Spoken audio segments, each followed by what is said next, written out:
Selamat pagi Sobat Kanwil Bea Cukai Aceh. Saat ini bertempat di Aula Cutnya Mutia, kantor wilayah Bea Cukai Aceh, sedang diadakan pertemuan antara Kepala Kantor Wilayah Bea Cukai Aceh dan Direktorat Reserse Kriminal Khusus Polda Aceh. Berikut laporan selengkapnya.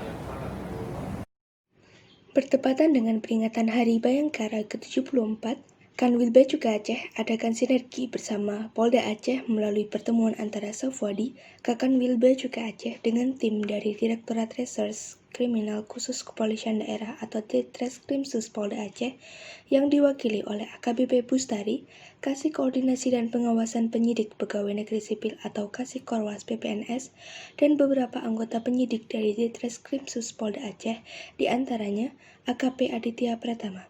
Sinergi ini digelar pada Rabu 1 Juli 2020 di Aula Cutnya Mutia, Kanwil Bea Cukai Aceh.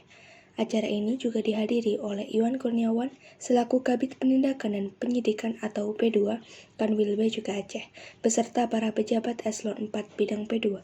Pertemuan ini terfokus pada penyampaian informasi mengenai pencapaian dan konsistensi Kanwil Bea Cukai Aceh dalam bidang penindakan serta penyidikan atas pelanggaran Undang-Undang Kepabeanan Cukai, baik di darat maupun di laut. Nah, ini yang didorong bareng-bareng Pak, apalagi kita di Aceh Pak. Ini Bapak di Aceh, Pak Ubi di Aceh, saya sedang menjelaskan di Aceh juga. Sebenarnya itu adalah pusat sentralnya Indonesia untuk menghasilkan uang. Aceh ini harus jadi sentral untuk menghasilkan uang bagi Indonesia. Jadi bukan Aceh ini tempat mengemis uang Jakarta, bukan. Ini harus dibentuk Pak. Gimana cara kita bentuk Aceh ini jadi tempat supaya kemudian kegiatan ekonomi tumbuh dan kemudian dari Aceh bisa uang terkumpul ke Jakarta dan uang itu balik ke Bapak, ke saya. Baru kemudian kita bisa tenang. Selanjutnya, AKP Aditya Pratama melanjutkan bahasan mengenai salah satu langkah untuk mengurangi tingkat peredaran barang ilegal di wilayah perairan.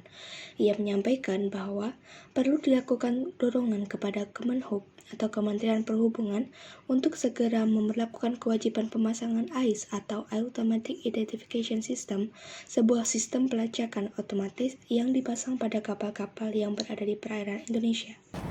Dari Kanwil Bea Cukai Aceh, Humas Bea Cukai Aceh melaporkan.